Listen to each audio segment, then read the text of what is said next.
Hey everyone, it's Aaron from WPKB, and in this video we're going to take you through a plugin called WordPress Performance Pack. It's yet another plugin that is aimed at people looking to make certain changes to their website in order to speed it up. It's really simple to use and focuses performance gains on two main areas of WordPress.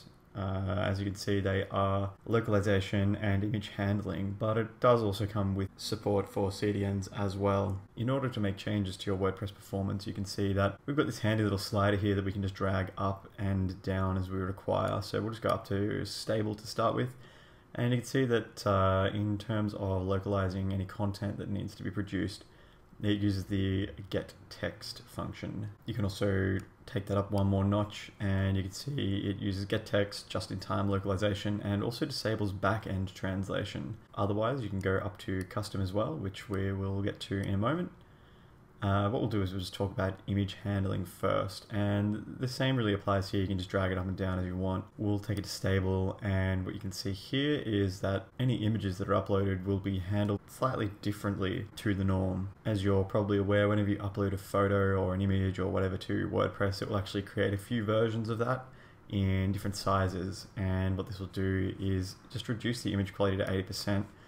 Maybe this isn't for you though, it's certainly not for all people, especially if you have a photo heavy website. It probably won't be too useful for you, but that's how it works. And then you can take it up to speed as well if you'd like, and there's a few more settings here. And there's one more addition there, it will use EXIF thumbnails if available, and then we can take that up to web space. Now, as it says, without a CDN, it's not recommended, but the main change here is to not save intermediate images. To get the most use out of this particular setting, you will need to have an object cache set up and running on your WordPress website, and also a thumbnail regeneration plugin. What we come down to after this though is the use of CDN for images, and if you want to use this, you can see you can choose from Coral CDN, Max CDN, or putting in your own. We'll just show you how it looks when you set it up with Max CDN now. So all you need to do is log in, create a pull zone, and log into your Max CDN, create a pull zone, and then you put that in here. So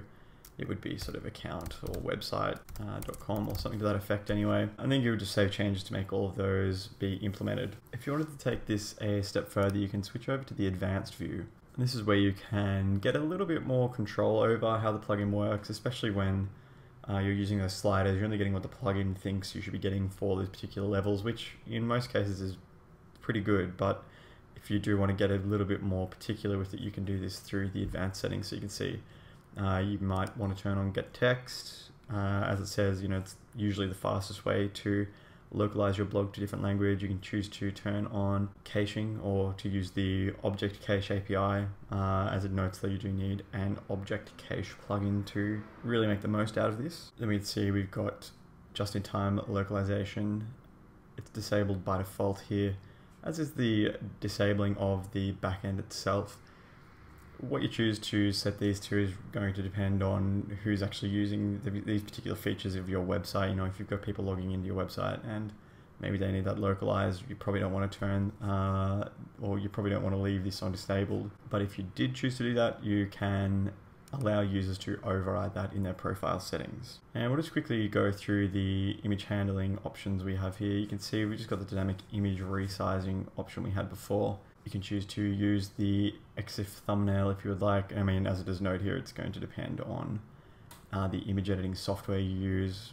Not always will it be identical to the actual image itself, so use that at your own risk. You can also choose to not save the intermediate images. So those are the various sizes that WordPress will create when you upload an image to the disk and dynamically recreate them on request. So if you're going to insert those into a post, for instance, and then you wanted to insert like the medium-sized or the small-sized image, then each time you wanted to do that, it would have to regenerate those particular images. And then you can also, for this particular feature, turn on caching using the object cache that's in WordPress, but it's only applicable if you're not saving intermediate images, so you would need to do both of those. And also, just once again, make sure you have an object cache plugin installed or have that set up on your website in some other way. Then you can choose the image quality.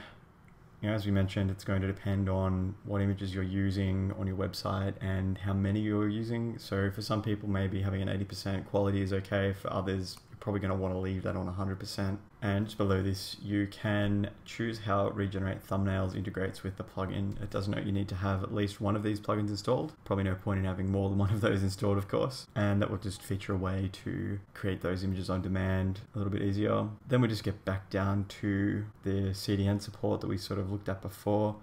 You know, once again, we'll just choose one of those. You'd put in your pull zone. What do you want to use it for? Like the images on the front end or the back end or both? And then do you want to use dynamic image linking, which you should definitely be using if you're using a CDN. Finally, we get down to the debugging settings. So they're disabled by default. You can turn it on if you're having issues and you think the plugin might be causing it, or even you're not sure. But for this particular plugin, you need to have the debug bar plugin installed as well. So that brings us to the end of this walkthrough of the WordPress Performance Pack plugin. It's very straightforward. Some of the settings are very simple, and we feel this is what you'd be looking to do when you want to try and squeeze that extra sort of 2 to 5% out of your website. You know, most of the gains that you can get in terms of performance are in regards to compression, so serving up content through gzip and browser caching and so on. But all the same, a handy way to just tweak some of the other parts of your website that some plugins tend to miss out on. If you have any questions about anything we've covered today, please feel free to ask in the comments. And of course, if you've enjoyed this video, please hit subscribe.